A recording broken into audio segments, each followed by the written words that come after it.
U.S. military is prepared to strike Iran as early as this weekend, sources are telling CNN. But President Trump, who has privately argued for and against strikes, has yet to make a final decision on what to do. This comes amid a significant U.S. military buildup in the region, with another aircraft carrier strike group on the way, and Iran bracing for possible strikes.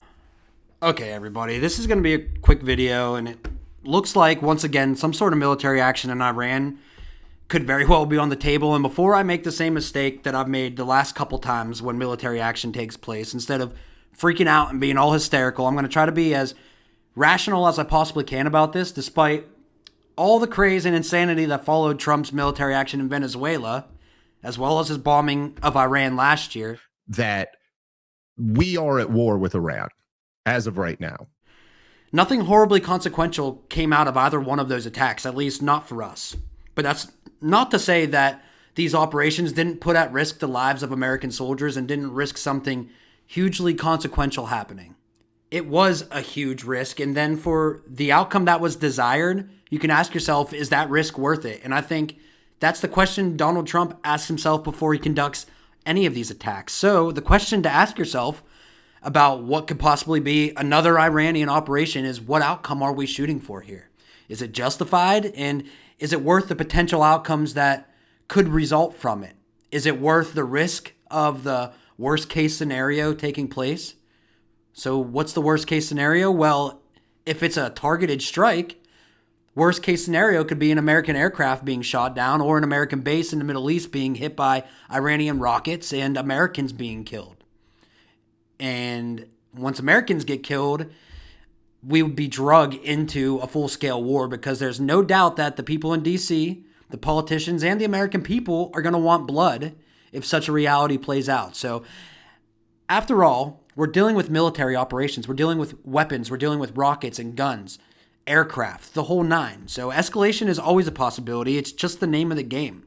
So what is our goal in supporting another attack on Iran? Certainly it's not about the nuclear site, because they swore up and down last year that Iran's nuclear capabilities were destroyed. And a stop to the nuclear threat posed by the world's #1 state sponsor of terror. Strikes were a spectacular military success. Iran's key nuclear enrichment facilities have been completely and totally obliterated.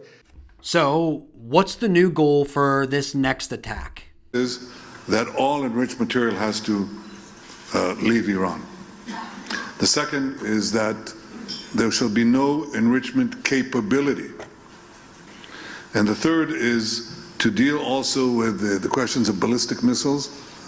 And the fourth is dismantle the axis of terror that Iran has built. It's been smashed, but it's still there. It's trying to recover, as Iran itself is trying to do.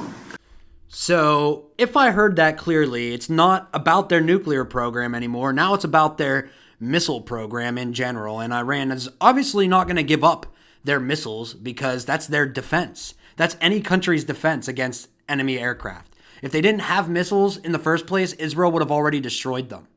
So a further attack on Iran will be to take out their missile structure. Is that worth American lives? I don't think so. However, our military is very capable of conducting these operations, and if it's a really fast one-night operation, boom, done before we wake up in the morning, nothing bad happens, then honestly, I'm not going to sit here and freak out and go hysterical over it. While I don't support it, it is what it is, you know. But I will state it again, like I always state whenever I talk about our military operations. I am 100% against any full-scale operation that involves boots on the ground. And if it comes to that, then we should just tell Israel to go fuck themselves. And I suspect Donald Trump isn't willing to dedicate troops on the ground either, because that's just not how he operates. He actually deserves some credit for not involving boots on the ground out of many of the different military operations that he's conducted this far, despite what everybody thought would happen as a result of them. But it's very important to acknowledge that Israel is always going to find more reasons to attack Iran. It's not their capabilities that they're worried about. They want them completely disabled. They want the overall threat of Iran to never exist ever again, because they want full dominance over the region. And as long as Iran exists as a military power that's capable of stopping Israel from any kind of operation, as long as that's a reality, then Israel's always going to want to attack them. Axis of terror that Iran has built, it's been smashed, but it's still there. It's trying to recover, as Iran itself is trying to do. And implying that Iran doesn't have the right to fund the proxy groups in the Middle East implies that nobody has the right to do so. So America, you can't fund rebel groups around the world to do your bidding. Same thing goes for Israel.